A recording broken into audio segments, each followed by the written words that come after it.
మామిడి దిగుబడి పావు అంతే, పంటపై వాతావరణ మార్పుల ఎఫెక్ట్.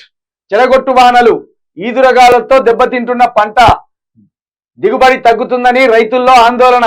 వాతావరణంలో వస్తున్న మార్పులతో మామిడి తోటలపై ఎఫెక్ట్ పడనుంది. నెల రోజుల్లో జరిగిన వాతావరణ మార్పులు మామిడి పూత ఖాతాను తీవ్రంగా ప్రభావితం చేస్తున్నాయి. మామిడి సీజన్ ప్రారంభంలో పొగమంచు ప్రారంభం, చలి తీవ్రతతో పూత పిందె రాలింది. ఫిబ్రవరి నెల నుంచే అధిక ఉష్ణోగ్రతలు నమోదవడం, తాజాగా చెరగొట్టు వానలు, ఈదురుగాలతో తోటలపై తీవ్రంగా ఎఫెక్ట్ పడింది. కాంగ్రెస్ ప్రభుత్వం వచ్చిందని వాతావరణానికి కూడా తెలిసినట్టు ఉన్నది. అందుకే ఒక్కసారిగా వాతావరణం మారిపోయింది.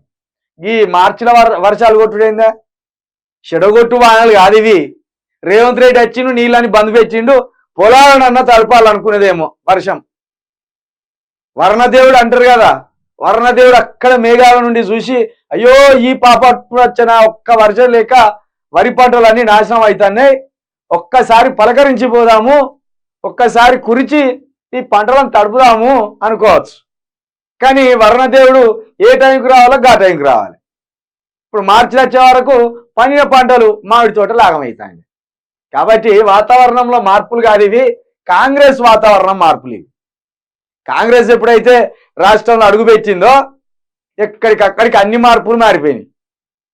రైతుల పరిస్థితి మారిపోయింది, ఆటో డ్రైవర్ల పరిస్థితి మారిపోయింది, బస్ డ్రైవర్ల పరిస్థితి మారిపోయింది, ఎక్కడి మారిపోయినాయి. అందుకే ఇది వాతావరణంలో మార్పులు కాదు, కాంగ్రెస్ ఎఫెక్ట్ ఇది. కాంగ్రెస్ అడుగు పెట్టింది, అన్ని మారిపోయినాయి, వాతావరణంతో సహా మారిపోయినాయి, ఆగమవుతాను. మొత్తం మామిడి తోటలు ఆగమైపోయినాయి. కాంగ్రెస్ అత్తగా గిట్లు ఉంటుంది. ఏ కాలంలో వచ్చేటి ఆ కాలంలో రావు, ఆగమాగం అవుతాయి. మొత్తం వాతావరణమే దెబ్బతిన్నది.